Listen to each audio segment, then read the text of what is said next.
మొదటి ప్రశ్న, క్రింది వానిలో ఏది వాణిజ్య బ్యాంకుల యొక్క ప్రాథమిక విధి?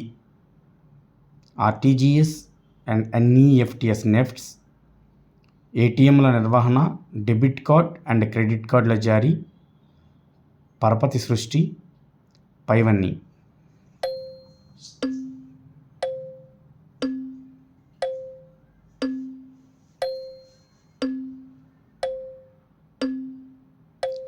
సరైన సమాధానం పరపతి సృష్టి, క్రెడిట్ జనరేషన్.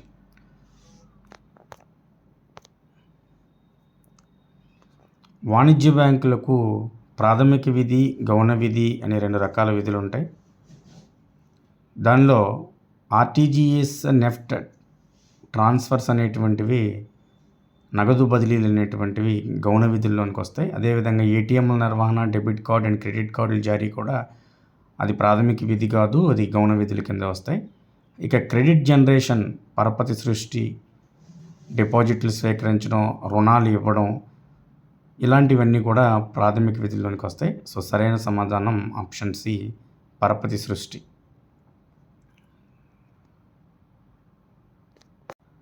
సాధారణంగా కరెంట్ అకౌంట్ డిపాజిట్లపై బ్యాంకులు చెల్లించే వడ్డీ రేటు.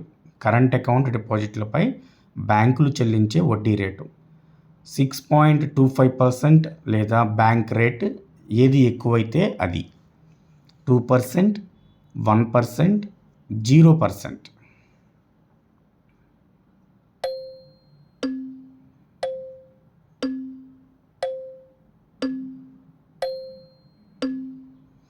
సరైన సమాధానం 0%. తర్వాత ప్రశ్న, సాధారణంగా భారీ స్థాయిలో నగదును బదిలీ చేయుటకు ఉపయోగించేది. భారీ స్థాయిలో నగదును బదిలీ చేయడానికి ఉపయోగించేది internet banking, RTGS, NEFT, UPI.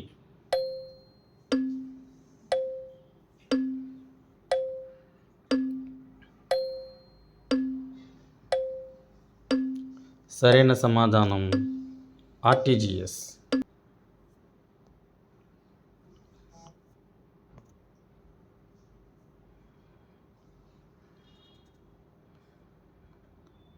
తర్వాత ప్రశ్న, సేయర్స్ అను ఆర్థికవేత్త ప్రకారం ద్రవ్యాన్ని సృష్టించే కర్మాగారం అనే వాక్యం దేనికి సరిపోతుంది? ద్రవ్యాన్ని సృష్టించే కర్మాగారం, ఫ్యాక్టరీ అని ఈ వాక్యం దేనికి సరిపోతుంది? ఆర్బీఐ, ఎన్బిఎఫ్సిస్, వాణిజ్య బ్యాంకులు, మింట్.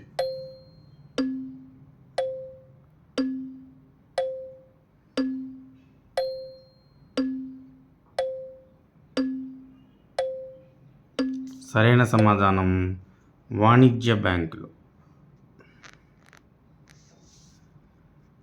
తర్వాత ప్రశ్న, ప్రస్తుత పశ్చిమాసియా సంక్షోభం కారణంగా భారతదేశంలో పెట్రోలియం ఉత్పత్తుల ధరలు పెరిగితే, పశ్చిమాసియా సంక్షోభం కారణంగా భారతదేశంలో పెట్రోలియం ఉత్పత్తుల ధరలు పెరగడం డిమాండ్ ప్రేరిత ద్రవ్యోల్బణం, వ్యయ ప్రేరిత ద్రవ్యోల్బణం, అంతర్లీన ద్రవ్యోల్బణం, మార్కప్ ద్రవ్యోల్బణం.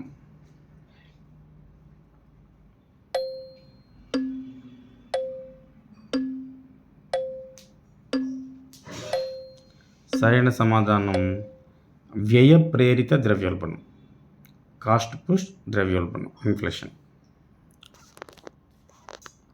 డిమాండ్ ప్రేరిత ద్రవ్యోల్బణం అనేది ఆర్థిక వ్యవస్థలోనికి ఎక్కువ మొత్తంలో ద్రవ్యం ఆర్థిక వ్యవస్థలోనికి ప్రవేశపెట్టబడడం వలన డిమాండ్ ప్రేరిత ద్రవ్యోల్బణం వస్తుంది.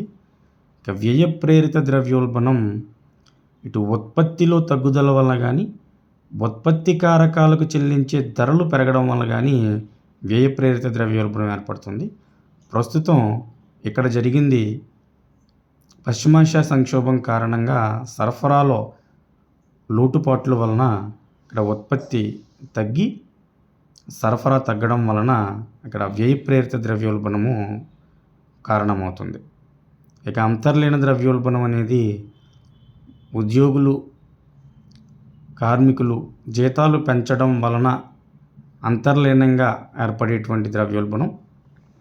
మార్కప్ ద్రవ్యోల్బణం అనేది ఉత్పత్తిదారుడు మరింత లాభాలు పెంచుకోవాలనేటువంటి ఉద్దేశంతో కనుక ధరలు పెంచినట్లయితే దాన్ని మార్కప్ ద్రవ్యోల్బణంగా చెప్తాం. సో దీనికి సరైన సమాధానం వ్యయ ప్రేరిత ద్రవ్యోల్బణం. నెక్స్ట్ ప్రశ్న, క్రింది ఏ దేశం ఇటీవల ఒపెక్ కంట్రీస్ నుండి వైదొలిగింది? Saudi Arabia, Iraq, UAE, Iran.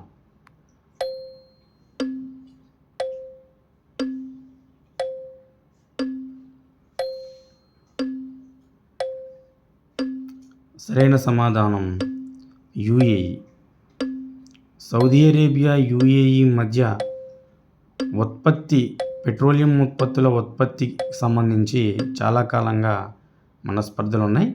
ప్రస్తుతం యుఏఈ ఒపెక్ మరియు ఒపెక్ ప్లస్ కంట్రీస్ నుండి, ఒపెక్ అంటే ఈ ఆయిల్ అండ్ పెట్రోలియం ఎక్స్పోర్ట్ చేసేటువంటి కంట్రీస్ అన్నీ కలిపి ఒక కూటమిగా ఏర్పడ్డాయి, ఒపెక్ దేశాలు అంటారు. ఈ ప్రస్తుతం 11 దేశాలు ఒపెక్లో ఉన్నాయి.